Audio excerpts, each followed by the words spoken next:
মোদি বিরোধী আন্দোলনে উত্তাল পুরো ভারত। গদিতে টান পড়ল এবার। নিজের দেশের অর্থনীতি যখন যা ইচ্ছে তাই অবস্থা, ঠিক তখনই পার্শ্ববর্তী দেশে আক্রমণ, এ যেন চরম বিলাসিতা। ভারতের প্রধানমন্ত্রী নরেন্দ্র মোদি এক কাশ্মীর হামলাকে কেন্দ্র করে পাকিস্তানের দিকে দায় চাপিয়ে কথিত প্রতিশোধের নামে হামলা চালায় পাকিস্তানের সাধারণ বেসামরিক নাগরিকদের ওপর।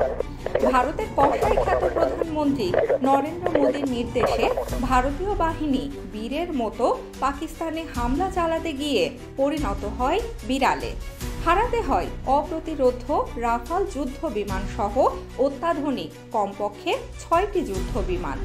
পাকিস্তানের পাল্টা আক্রমণে এই যুদ্ধে ভারতের ক্ষতি হয় প্রায় 100 বিলিয়ন মার্কিন ডলার, যা বাংলাদেশি টাকায় প্রায় 12.5 লক্ষ কোটি টাকার সমপরিমাণ। এতেই যেন খেপেছেন ভারতীয়রা, রাস্তায় নেমেছেন মোদি বিরোধী আন্দোলনে। আন্দোলনকারীদের দমাতে পুলিশ লাঠিচার্জ, গুলি বর্ষণ করছে, এমনকি ধরপাকড়ও চালাচ্ছে দেশটির বিভিন্ন রাজ্যে। এসব আন্দোলনকারীদের আবার ভারতীয় গদি মিডিয়া পাকিস্তানি বলে আখ্যা দিচ্ছে, যদিও আন্দোলনকারীদের 90% মুসলিম বলে জানা গেছে। মোদি বিরোধী আন্দোলনে রাস্তায় নেমে আসা এসব সাধারণ মানুষের দাবি, পাকিস্তানের সাথে ইচ্ছে করেই পায়ে পা দিয়ে যুদ্ধ লাগিয়েছিল নরেন্দ্র মোদির সরকার।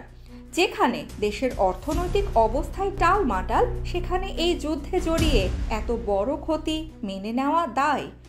আন্দোলনকারীদের ভাষ্য, দেশের বর্তমান রিজার্ভের পরিমাণ তলানিতে। বেকার হয়ে পড়ে আছে কোটি কোটি যুবক। 3 বেলা খাবার জোটে না অনেক সাধারণ মানুষের।